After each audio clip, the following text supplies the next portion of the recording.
Ouais, hey, salut tout le monde et bienvenue sur une nouvelle vidéo de Heroes of the Storm. Petite partie classée aujourd'hui, vous le voyez, on stagne dans les méandres du diamant. On s'est pris une petite décote en fait, on a eu, si vous voulez d'histoire, quasiment 2 semaines sans internet. Et Blizzard, ils aiment pas quand on arrête de jouer. On est donc passé diamant 1 à début du diamant 3. Mais du coup, on en profite pour faire une petite vidéo tank. Pour ceux qui me suivent, vous savez que les tanks, c'est mon dada. Et du coup, aujourd'hui, on va se faire le poteau ETC, qui fait partie des tanks généralement le plus pique en classé, avec, je dirais probablement Garrosh, Muradin, Johanna. Parce que Johanna peut-être en top. Mais bon, voilà du coup pour le poteau ETC. Et voilà, donc on est parti sur une compo. Une compo qu'on va qualifier, pour rester poli, d'enculé, tant pis pour la politesse, avec donc un double combo. On a Anna Gul'dan pour tout ce qui est mage et dégâts distance, et un Medivh boucher pour le cac. En face, alors on a laissé libre un Eldemort, tout simplement parce que le principe, on va avoir un boucher qui solo, j'aimerais bien pas exploser sur vous, voilà. On va avoir un boucher qui solo, et qui de toute manière va venir décaler pour faire des kills. Est-ce qu'on peut le suivre? Oula. J'aimerais, mais non. En plus, là, il n'y a pas de stack à perdre, donc on s'en fout s'il meurt maintenant, c'est pas gravissime. Donc voilà, le boucher qui solo, qui va venir décaler avec nous quand il y a besoin. Alors ETC niveau 1, vous prenez la quête, je pense, la plupart du temps. Le blocage est très sympa, maintenant pour le coup, là, il y aurait Alarak éventuellement, et encore. Je suis pas convaincu qu'il y ait un gros intérêt au blocage. La quête des soins est quand même sympa. Surtout que vous avez Anna, donc même si c'est du classé, même si on est en diamant, on n'est pas à l'abri d'une Anna qui manque un soin sur 2 ou 3, et on peut pas lui en vouloir. Donc bon, on va faire sobre, on va faire efficace, on va essayer de prendre la quête pour soigner. En plus ça va permettre comme ça au moins quand Boucher engage, on engage avec lui, on essaie de lui caler quelques soins. Gul'dan qui suit pas sur les rotas, ça c'est dommage. Est-ce qu'il s'en sort? Non, pas manifestement non.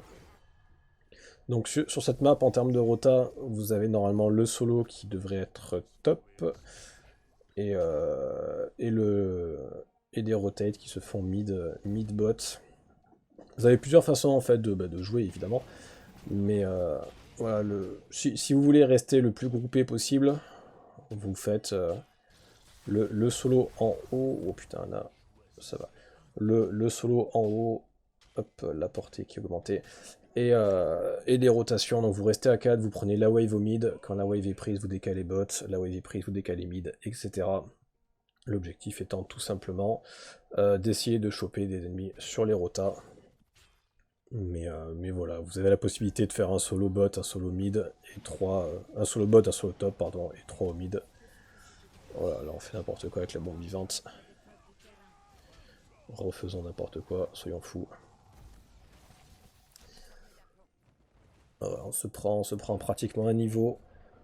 Voilà, les rotas qui sont pas très propres. L'avantage, en gros, pour finir sur le principe de rota, si vous le faites mid-bot, c'est que là, vous pouvez revenir rapidement sur le mid avec le tapis. Ça paraît un détail, mais voilà, quand vous êtes 4 bots et que vous décalez sur les tapis, ça peut surprendre. Après, sur les autres maps, si vous voulez savoir où est-ce que c'est le plus pratique de solo, tout simplement, vous mettez le solo là où il n'y a pas le easy.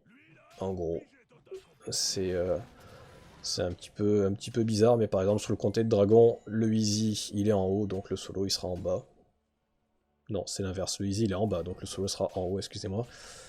Mais, euh, mais voilà, est-ce qu'on peut contester le globe? Non, dommage. Hop, la bête de scène pour avoir quelques dégâts. Donc là voilà, vous voyez, alors le easy c'est un petit peu bizarre, le easy pour être en haut. Maintenant on préfère récupérer généralement les tourelles que le easy, donc le solo est en haut pour pouvoir récupérer le bot plus facilement pour récupérer les tourelles.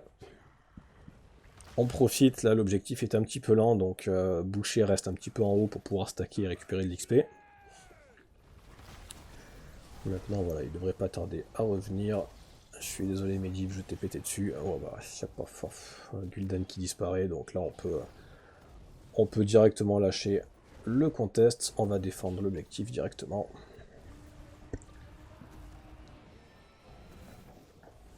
Là c'est, on sait qu'on n'aura pas l'early game pour nous, c'est pas grave. Avec ETC on a une quête des globes, Boucher a la quête des stacks, Medivh a une quête de stack. Même Gul'dan, logiquement, il a pris une quête. J'ai pas bien vu laquelle, mais il doit en avoir une. En face, ça stackera nécessairement un petit peu moins. Et même pour le niveau 10 de boucher, peut faire des fights, celui de Gul'dan aussi, celui de TC aussi. J'avoue que même Ana au final avec le nano boost, je suis moins inquiet, par leur 10. Donc a priori pas de soucis. Allez, impeccable. On fout quelques dégâts. Euh, pour les, euh, Pour les compétences, je me suis un petit peu oublié sur les explications de rotation, excusez-moi. Le niveau 4, vous prenez donc... Ah oui, bon, on va faire pour les sorts, allez, reprenons du début, profitons. Profitons que ça soit pas trop la merde. Allez, on engage avant. Non, c'est parti. En premier, la glissade. Hop là, celle-là. En deuxième, pour repousser. On le fera pas parce qu'on est gentil. Et là, on essaie d'exploser. Non, un peu tard. Donc, premier, glissade. Vous allez vers les ennemis. Vous les stun en chemin.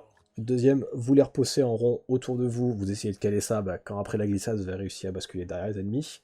Et en troisième, vous avez un petit soin que vous mettez sur vous. Et quand vous avez fini la quête des globes, vous les soignez. Donc, tout autour. Le pogo niveau 10. Le pogo, on peut se faire unifier par Ranubara, Kalara, Kel'Thas. Donc dans l'idée, il faudrait essayer de choper les trois. Maintenant, on va voir ce qu'on peut faire. Est-ce que... Ah putain, non, c'est Ranubarak derrière, on va pas trap. On va y aller tranquillou. Un petit... Non, il chase pas, je veux dire un petit portail, mais il n'y a pas de chase, donc on s'en fout. On a le poteau en face, il y a le Phénix, il y a le cocon, évidemment, la représaille. On a le Fear, le nano boost, c'est du classique. Ah, dommage. Bon après, pour ETC, on est sur du... Ouais, merde, j'ai pas eu d'exploser sur mes diffs, je suis désolé. Sur le combo avec ETC, on est sur du classique. Hein. Vous allez engager à la glissade. Si vous en chopez que un ou deux, vous allez essayer de les repousser avec l'ampli à fond. Si vous en chopez plus, on va essayer de pogo par-dessus. Ah, dommage. Et donc pour finir sur les talents, niveau 4, vous prenez l'ampli qui repousse 50% plus loin. Ça permet justement de se faire un petit peu split. Et quand vous êtes derrière, ça permet de catch plus facilement avec boucher. Et niveau 7, vous prenez, vous voyez les dégâts. L'espèce de combo, si vous leur mettez le stun sur la glissade plus l'ampli, vous mettez 200%, 300% de dégâts en plus. Ce qui est tout à fait raisonnable. Allez, le Fear qui est lancé pour rien. Est-ce qu'on peut arriver derrière? Allez, le pogo qui fait plaisir, on arrive à en choper 4. Ah, il aurait fallu que Gul'dan fasse un peu plus. Ouais, j'imagine que ça peut se faire. Donc là, ouais, on a fini le pogo, on pourrait engager. Maintenant, on avait la bombe vivante, donc on n'a pas envie de tuer Gul'dan. Donc on préfère désengager pour éviter de coller des dégâts à notre DPS. Est-ce que... Voilà, joli bouclier de Medivh. On n'a pas pu choper Kel'Thas ni des cartes. Bon. Le pogo fait plaisir, on en a pris... voilà. Techniquement, monsieur l'arbitre, on en a pris 5. Mais elle de mort, il est pas trop dance floor, donc lui, il bouge pas. Je pense que du coup, ouais, c'est le souci, c'est qu'elle de mort avec son niveau 10. Je suppose qu'il va rester à côté et qu'il va essayer de nous fear. Maintenant, on a quand même un contest qui est... Enfin, un temps de recharge sur le fear qui est assez long. Et au pire, si on se prend un fear pour un pogo, j'ai envie de dire c'est presque équitable. Quand on voit en plus le temps de cast, c'est pas de l'immédiat, c'est pas de l'instantané, donc c'est le gros avantage du pogo. Des fois, il suffit que Gul'dan balance 2 sorts et ça aura largement fait le café. Là, on essaye de choper le 13 avant d'engager. Hop. Voilà, pas de bombe vivante. Le nanoboost qui est parti. Là, c'est un petit peu la panique. Ah, le Fear qui est parti. Ouais, on est loin pour le temps de recharge. On se fait sleep, on se fait silence, on se fait malmener. On va essayer de suivre. Oh putain, on se fait cocon par-dessus. On a essayé de suivre boucher, ça n'a pas fonctionné. On va y aller tranquille. Donc on a pris l'ampli à fond qui a moins de temps de recharge quand on repousse plus de 2 ennemis. Oh putain, là on se fait nullifier en permanence, c'est terrible. On a pris tout simplement ce qui repousse pour éviter qu'Anubarak et Alarak viennent martyriser Gul'dan notamment, ou même Ana. On voit que Ana est étrangement safe pour l'instant, donc on en profite. Ah, si on pourrait faire tomber Alarak, ça serait pas mal. Putain, Alarak qui veut pas mourir. Anubarak qui va probablement se casser. On a repris le point, même si on prend pas de kill. On essaye de claquer le petit soin sur Boucher, qui apparemment est pas fan de musique, qui se casse.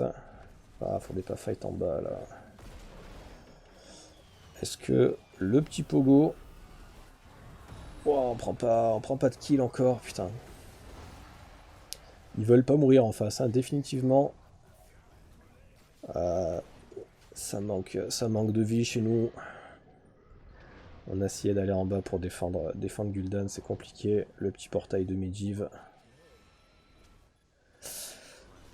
Ils veulent simplement pas mourir pour l'instant.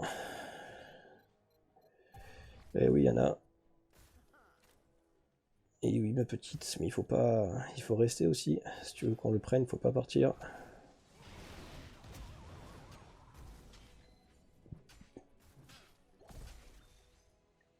Ça y est, c'est l'énervement du classé, ça part de là. C'est la panique. Pas mal ça. Est-ce que... Oh bien, on nullifie l'ulti de Gul'dan. D'accord, qui repart quand même après, tiens, ça fait plaisir. Allez, la première quête qui est terminée sur Medivh. On essaye de pas foutre la bombe vivante sur Boucher.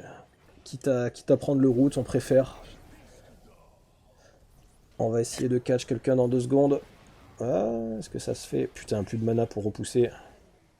Voilà, la fight qui a été longue. Hein. Allez, là on back. On a bouché Medivh dedans. Il faut juste que Gul'dan et Ana fassent attention.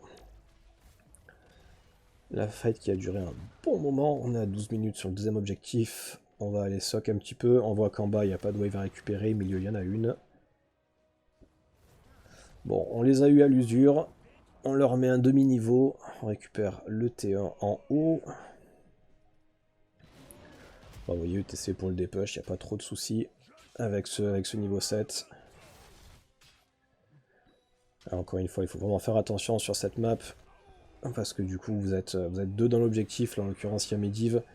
Ce qui fait dire que Ana, Gul'dan sont en danger, entre guillemets. Si jamais Alarak décide de sauter sur nous, là, ça peut être embêtant. Boucher qui finit sa quête dans le mecha, ça fait plaisir. On prend le niveau 16, donc pour avoir des soins un petit peu plus fréquents. Les auto-attaques qui permettent de récupérer les soins plus rapidement. On essaye d'aller gratter Anubarak, ça se fait. Oula, ça c'est pas terrible. Impeccable. Medivh qui calme le tout. Aïe. Là on désengage, soyons clairs. Je sais que Boucher est bouché dans la sauce, il est silence d'ailleurs. Mais on pourra pas faire plus.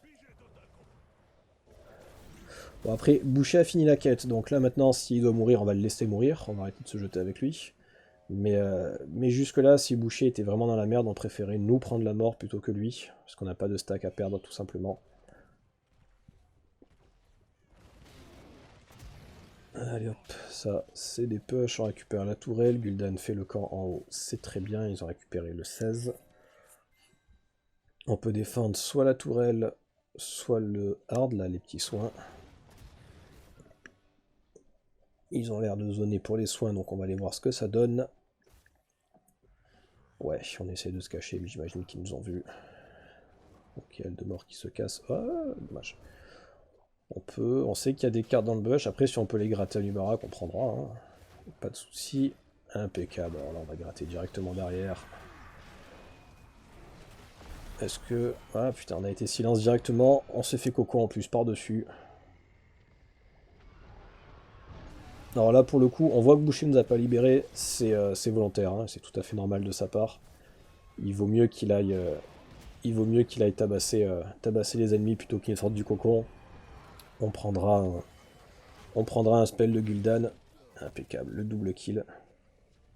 Voilà, quand on est cocon, il vaut mieux que Ana ou Gul'dan vous balance un sort plutôt que Boucher aille mettre 2-3 coups dans le cocon et perdre du DPS. C'est plus intéressant dans tous les cas. Ah, est-ce qu'on peut aller se le gratter, lui? Joli. Non, quand même. Voilà, ça fait plaisir. Joli ulti de Medivh. Allez, on récupère un T2, on va sûrement pas commit plus. Boucher. Hop là, restons courtois. Voilà. Les soins de groupe en plus qui font plaisir avec ETC là quand vous sortez du portail. On voit qu'on a laissé Ana un petit peu en chien, mais elle s'en sort, il n'y a plus grand monde en face. Désolé Gul'dan. Ouais, j'en vois beaucoup aussi qui gueulent sur ETC quand on repousse les waves. Faut savoir qu'avec ce niveau 7, enfin voilà, on fait 500 de dégâts. Donc il vaut mieux le laisser faire le combo. Ça fait un peu chier, mais c'est quasiment du one shot sur les waves, donc c'est pas la peine de gueuler typiquement parce qu'avec un Gul'dan ou avec un Kel'Thas, vous n'avez pas mis votre bombe vivante ou quoi, votre corruption. Voilà, c'est normal de le faire, je veux dire, le talent niveau 7 est prévu pour ça. Après, s'ils le prennent pas, s'ils prennent pas le talent niveau 7 et qu'ils le font, là ça peut être emmerdant. Mais... Alors, là on cale les soins sur Boucher, parce que c'est la merde. Voilà, Gul'dan qui nous sort. On récupère l'ulti de Descartes, tout va bien. Est-ce qu'on peut mettre... Voilà, putain, le pogo sous les tours, ferait trop mal. Boucher qui s'en sort. Incroyable. On prend le Death Metal. Joli Fear. Bon, on peut prendre un Ubarak du coup. Ah, plus de mana pour le pogo. Donc, alors, le niveau 20, vous en avez plusieurs qui sont très sympas. Vous allez avoir le... je crois que c'est date supplémentaire, ça s'appelle, ou quelque chose comme ça. Pendant votre pogo, vous allez pouvoir dash, et en fait, votre pogo dure 2 secondes de plus. Je suis pas spécialement un grand fan de celui-là, tout simplement parce que bah, si vous calez votre pogo comme on l'a fait tout à l'heure, où on en prend 4 ou 5, bah, vous allez dash, et du coup, vous allez en garder que 2. 2 ou 3, selon comment ils sont placés. Du coup, je préfère le Death Metal, parce que bah, si vous crevez, ça va claquer un pogo à l'endroit où vous êtes mort. Ça vous permet de lancer un pogo peut-être ultra greedy au milieu de tout le monde. Si vous arrivez à prendre les 4 ou 5, même si c'est sous les forces, sous les tours, vous claquez votre pogo et à votre mort, vous reclaquez un deuxième pogo, ce qui fait que ça peut, ça peut retourner une game quoi, assez facilement. Bon bah là on est tank, donc on reste le cul posé sur l'objectif, hein. C'est le moment punition pour les tanks, on fait rien de plus. Allez, on leur ramène le mecha. Allez hop, prenez la place. Voilà, comme je disais tout à l'heure, de toute façon c'est plus risqué pour ceux qui sont en dehors, donc il faut pas mettre le heal parce que bah, sinon ceux qui restent là, vous les envoyez au suicide. Mais en même temps, pour moi, il faut pas mettre le tank là, il vaut mieux soit zoner pour les protéger, soit là, comme c'est le cas, ils sont en bas, donc bah, on va push mid tout simplement. Gul'dan qui apparemment a pas bien compris le principe de rester ensemble. Ah, là, Gul'dan, c'est toi, mon grand. J'y suis pour rien si tu te fais catch. On se prend le Fear. Après, là, au pire des cas, on a perdu... en vrai, on a perdu Gul'dan, on a pris le T2. Soyons clairs, volontairement, l'échange, je le fais tous les jours. Hein. Mais là, Gul'dan se plaint qu'on ait décalé. Je veux dire, c'est le principe. Ils sont 5 bots, ils ont un niveau de retard. Enfin, ils n'ont pas le 20 en l'occurrence, ils ont un palier de compétences de retard. On pourrait teamfight, mais pas avec l'objectif. Il y a notre DPS à l'intérieur, il y a Medivh à l'intérieur. Je préfère les récupérer le mid, les forcer à split. Parce que vu leur compo, s'ils se split, ça sera Kel'Thas, Alarak ou Eldemort qui vont décaler. Et bah, ça sera beaucoup plus facile à attaquer en bas. Mais bon, Gul'dan qui s'est fait catch, donc je sais pas. Est-ce que c'est notre faute? Est-ce que c'est sa faute? Bref. C'est du classé, on répond pas, tout va bien. Là, c'est... Ouais, allez. Joli slip, maintenant, bon, bah, ma foi. Le slip qui est contest par l'ulti de Medivh, donc l'un dans l'autre. On est bloqué eux aussi, on va laisser Ana tranquille. Ok. Là, dans l'idée, c'est de foncer sur Boucher pour essayer de le soigner. Hein. Oh, bah même pas, tiens. Tant pis. Allez. Bon, ça va se terminer sur ça, j'imagine. Hop. Oh, elle de mort qui s'en sort. Allez, bon, ça c'est quand même terminé. Bon, sur la fin, on a claqué un Pogo qui servait à rien du tout. Mais voilà, on n'a pas sauvé Anna parce qu'on n'a pas une auto-attaque assez rapide avec ETC. On aurait voulu balancer les soins sur Boucher, mais Medivh a fait le café. Bref, voilà pour le poteau Boucher. Poteau Boucher, pas du tout, pour le poteau ETC. Euh, le dernier Pogo était moche, les deux premiers étaient beaux, même si ça n'a pas fait grand-chose. Mais voilà pour l'un des tanks les plus joués, je pense, en classé. Comme d'habitude, n'hésitez pas pour les questions. Merci d'avoir suivi la vidéo, je vous dis à très bientôt. Bye bye.